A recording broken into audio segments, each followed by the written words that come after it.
What's up, everybody? It's your boy Obieats, and we're gonna be on the grand line for this episode. Welcome back to Smash or Pass, where we go around Southern California and we check out spots and see if they're smashable or passable. We grade them from a scale from 1 to 10. And on this episode, we're gonna be going out to find the One Piece. The legendary One Piece is located in Little Tokyo at the One Piece Cafe. And don't forget to like, subscribe, and hit the notification bell because it always helps the channel. Without further ado, let's go.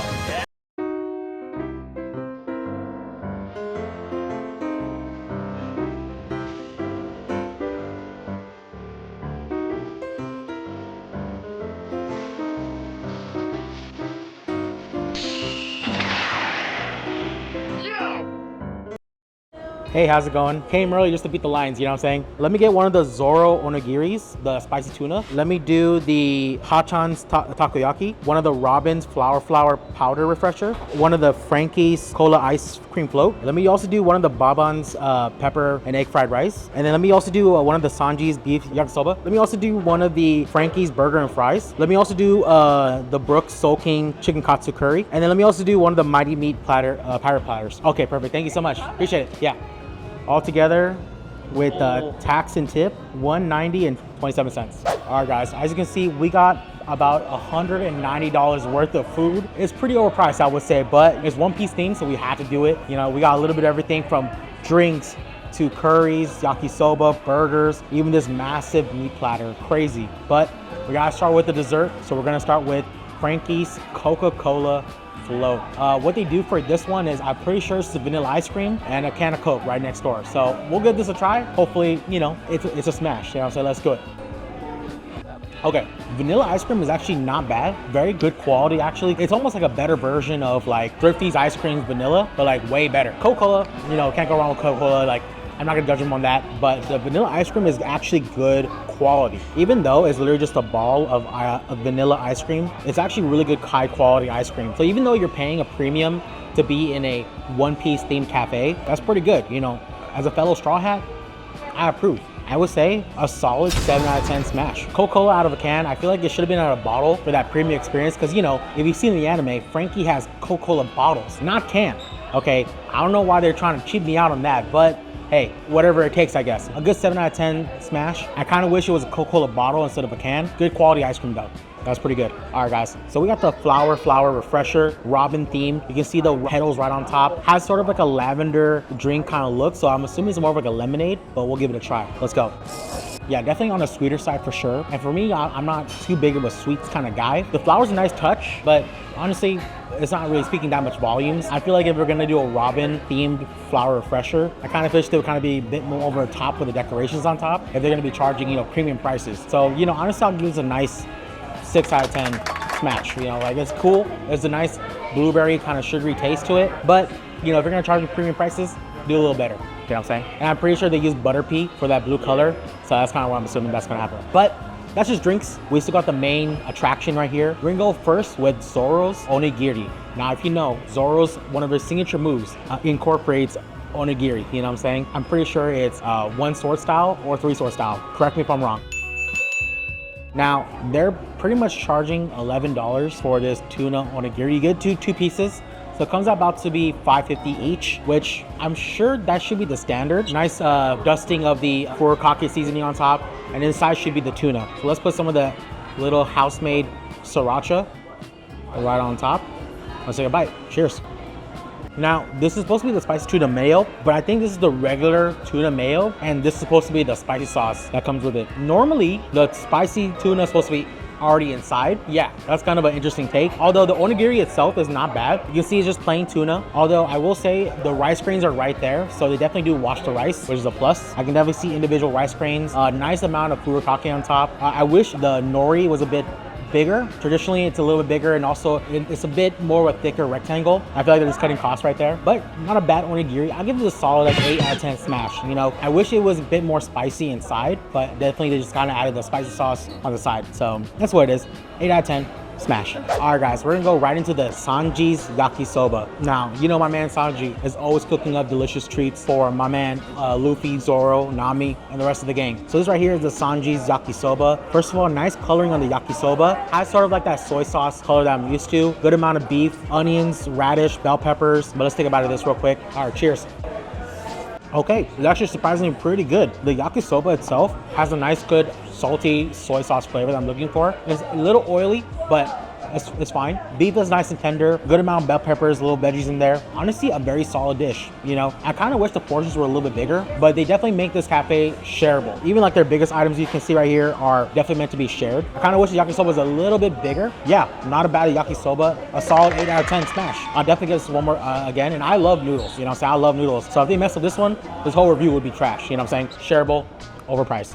That's how it is. Now we're gonna go into the legendary Baban's fried rice. Now, if you remember back at Water 7, they had a little segment where Sanji was lost and he found this old man sitting by a boat and he was hungry. So he wanted some fried rice, and Baban made some of the most amazing fried rice Sanji has ever tasted. And he asked him, what was the secret recipe? All he said was the salt was the key to the fried rice. And after that, he was blown away because he knew the all blue was real. Okay, now let's go right into it. Now, the Baban fried rice does have a couple options. You can get it with meat, but I just wanted to get just the base fried rice because that's what it was in the anime. Baban didn't need to add no meat to it, just the simple egg, green onions, and that's it. And that secret salt. Nice color on the rice, little bits of bell pepper, of course, and you can't go wrong with the egg that's kind of very prominent. So that's a good sign. And look at that, little individual grains of rice. That's how they know day-old fried rice. That's how it's supposed to be. But without further ado, let's take a bite. Cheers. Okay, so the first thing I noticed was the egg was nicely seasoned. Kind of reminds me of like tamago. And honestly, the rice itself is nicely cooked. It is a little wet though, so that's a little concerning. However, the seasoning is there. And I don't know about you, but if you ever had fried rice that was too salty, it just ruins the whole dish. You know what I'm saying? So this is a good balance of salt, and honestly, not a bad fried rice. You know, I expect my fried rice coming from a Chinese restaurant with a Chinese man, you know, with his belly out, you know, moving that wok. But this is actually pretty solid fried rice. A little wet for my taste, but that's pretty good. I think it's because of the amount of vegetables they put in here. It's pretty good. I would say a solid 7.5 out of 10, just because it's a little wet. I'm more of a dry texture kind of guy, but that's just personally me. But 7.5 out of 10, not a bad fried rice. Not the same as the OG Baban's fried rice, you know, that changed Sanji's life, but pretty close. You know what I'm saying? 7.5, smash. All right, guys, we got Hachan's takoyaki. A little morbid, okay, a little morbid. If you don't know, Hachan is a lovable character, you know, was our enemy during Nami's arc, where she betrayed the Straw Hats for Arlong. But Hachan is the lovable octopus fish man, and now we're eating his balls. First of all, normal takoyaki kind of style kind of looks like it's pre-made, so I'm a little nervous about that. You can kind of see they put like mayo on top, green onions, and of course the bonito flakes. Let's try it out. Cheers. Okay, couple things. Yeah, I can definitely tell this is frozen. I don't think I've seen them having a actual takoyaki kind of machine like you see in night market and stuff like that, and it kind of seems like it was reheated, so not raw but almost too doughy for a takoyaki ball. Because when you eat a takoyaki, the dough itself is supposed to be a little almost like melting in your mouth. Now granted, we did have this out for a while, but I don't know, you know what I'm saying? I didn't see anything in the back like that when I took a quick glimpse, so I'm a little nervous about that. Maybe it was deep fried and then taken out, but yeah, I'll give this definitely a 5 out of 10 pass. You know, no need to eat my man Hachan's balls. The flavor is there, but I mean, you know, we're in Little Tokyo right now, and there's far better places for takoyaki. So this one I'll pass, not my cup of tea. And it's not really the authentic kind of taste I was looking for. So 5 out of 10, pass. All right, guys, now we got Brook's curry. This is looking like a proper curry dish. Even though it's in a small kind of form factor, this looks pretty spot on. Like, this kind of comparable to curry dishes I had in Japan. Okay, look at that chicken katsu. Nice tender thigh meat. Looks like it's been pounded. Good breading from the panko. We got a little bit of the curry, of course. Let's take a bite. Cheers. Okay. Oh, wow. Oh, okay. I see this before, but you see this right here? This sort of like pickled vegetables right here. Now, we're very accustomed to the red radish, but this is actually very authentic to Japanese side dishes. If you ever go to Japan, you are normally served a small little vegetable dish, and this is what you normally get. So this is actually very authentic. The curry is nice and thick, has a nice flavor to it. I did get medium, so it's a little spicy, but pretty solid thick curry. And the chicken katsu, good amount of breading, very soft tender meat. I mean, this is pretty legit. And the rice, I told you, you can see the individual grains for the curry. I would say this curry is hitting all the marks. Correct vegetables straight from Japan, good amount of crunch to the panko breading of the chicken katsu, and the curry is nice and thick and has a lot of flavor. Honestly, this is a solid 9 out of 10 smash. They did a really good job with this curry. This actually blew me away. I did not expect the curry to blow me away, but so far this curry, 9 out of 10 smash, okay? From an Indian man. Japanese people, you got my approval. Okay, all right guys, now we're going with the big boy right here, the Pirates Meat Platter. Now, there's a lot of things going on, but let me just break it down for you real quick. We got the galbi, okay, LA galbi. Shout out to my Korean people. We got that chunky, comically large fried chicken with a whole bunch of sesame seeds and onion, which is looking pretty nice actually. It looks like kind of like a chicken lollipop, if you've ever had those before. Sausage squids, and I love hot dogs, you know what I'm saying? I could eat glizzies all day, as you know, and they made a little octopus out of it. It was kind of cool. And of course, the main star of the show, the giant, comically large beef rib. Now, you already see Luffy always eating that giant meat on a stick. I wish they kind of recreated that a little bit, but you know what? For IRL standards, this is pretty good. A nice beef rib, and they give you actually two. So they actually give you 2 beef ribs right here. I think out of all the menu items, this is the most expensive one, mainly because of the amount of meat they give you with like just a little bit of rice, you know what I'm saying? So it's definitely a meat lover's dish. Let's go straight into the actual beef rib itself. You know, beef ribs can be hit or miss. It could be chewy and tough or tender or soft. So let's see what they got here over here. They also have fruit on the side to kind of cleanse your palate. Pineapple, you know, because we're a pirate on the sea. Let's take a bite of this real quick. Cheers. A little tough. Cool. Yeah, it's a little tough. I'm not gonna lie. Could be a little bit more tender, but maybe because we were the first ones here. But who knows? Who knows? Who knows? Let's try the other one. Maybe the other one is a little better because it's a bit more saucier. Cheers. Oh yeah, that one's a lot more tender. Okay, I'm glad I took that bite because this one was not that soft, but this one's a lot softer. So maybe it was just the luck of the draw. But I feel like if you're promoting it as a premium cafe, you gotta have some consistency. That's just my point. But let's try the drumstick because I like the way this drumstick looks actually. The beef rib is cool and all, but this looks pretty cool. Let's try this one. Let's get by this pineapple to cleanse our palate. All right, cheers. Ooh, that chicken is good. Kind of reminds me of a mix between like chicken karaage and like Korean fried chicken. Maybe because of the sesame seeds, you find a lot of soy-based marinades, but the crunchiness is very much like a chicken karaage. Very crunchy, pretty solid. I mean, the chicken is actually way better than the beef rib, I'm not gonna lie, right now. As of right now, the chicken has been winning this plate. Let's take a bite of the sausage. Nothing wrong with putting glizzy in your mouth, you know what I'm saying? That's what I said. So, bonus points. It is Japanese sausage. Remember what I told you last time? Japanese sausage is a bit more of a snap to it, and has a lot of deep fatty flavor inside too. Definitely a good bonus points to using Japanese sausage as opposed to like a regular American Costco, you know, type of hot dog. So that's good. And finally, the galbi. A nice piece of LA galbi. You know, shout out to my Koreans out there. Cheers. Okay.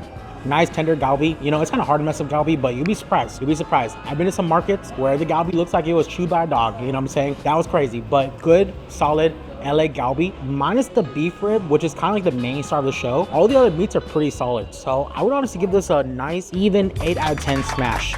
The beef rib could be a little bit more tender. You know, coming to a premium cafe is the most expensive item on the menu. I feel like it should be more consistent with like, you know, the nature of the food. But other than that, good solid 8 out of 10 smash. This meat dish is pretty good, will fill you up, definitely meant for 2 people. So, you know, don't be a big back like me and eat it by yourself, but bring a friend, okay? And you know, One Piece is about the friends we make along the way. And now we have this Krabby Patty colorful rainbow burger right here. This is the Franky burger and fries. I like the fact that it has the Franky's like sidearm like insignia, which is the BF-37, you know, because Franky got them guns and he's an American. So that's why we got to make a burger out of this arm. So let's check out this burger real quick. I like, first of all, it kind of reminds me of the BK red patties, but I do like the fact that they're using a red bun to kind of emulate Franky's, you know, big guns, you know what I'm saying? Nice color red bun with that red 40, you know what I'm saying? Shout out to red 40. The char grilled patty looks a little dry, but I'm not gonna dock them for that because it has been out for a while. Nice, good pickles, bacon, American cheese, tomatoes, onions, and lettuce. So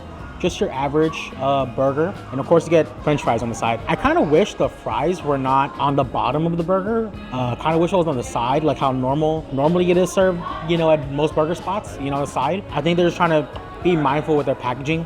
So it is what it is. Can't do nothing about that. But let's take a bite of this burger. Shout out to Franky, because he be holding it down. Cheers.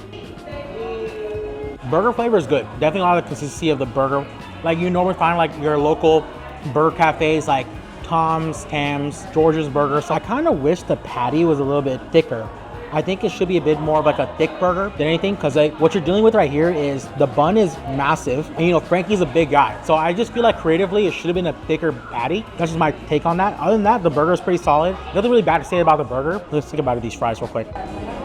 It's like seasoned fries, not bad. Overall, this burger, I'll give this a nice solid at probably 8 out of 10. I would say a bit more of a thicker patty. Flavors are there. That's what I would say was a pretty honest burger review. So yeah, 8 out of 10, smash. Overall, I would give the One Piece Cafe a nice solid 8 out of 10. And you kind of notice that's been kind of the highest grade I've been giving this spot. Ambiance is great. You know, I love the fact that they added these massive flat screen TVs, nice decor, like life-size Luffy, good customer service. Food was pretty good. I will say there's definitely a lot of improvement to be here. You're gonna be in a premium cafe, but nice solid 8 out of 10 smash. I'll definitely come here during the off times because I was talking to the cashier and the lines go out the damn door. Definitely come on an off time if you want to try a little bit of everything. Some of my favorites were definitely the curry and definitely the fried rice and the yakisoba. Top tier right here. So if you're gonna get anything, get these right here. Try the meat platter, but with their boys, you know what I'm saying? Or with the girls, you know what I'm saying? I don't discriminate. But yeah, solid 8 out of 10, smash. All right, guys, so that was the episode. An enormous assortment of delicious foods, from Sanji's amazing yakisoba, the Pirate's massive meat platter, to Baban's fried rice. All were amazing. Definitely a must try if you're here in the Little Tokyo, downtown LA location. Let me know if I missed out on anything else. Don't forget to like, subscribe, and hit the notification bell because it always helps the channel. And of course, peace.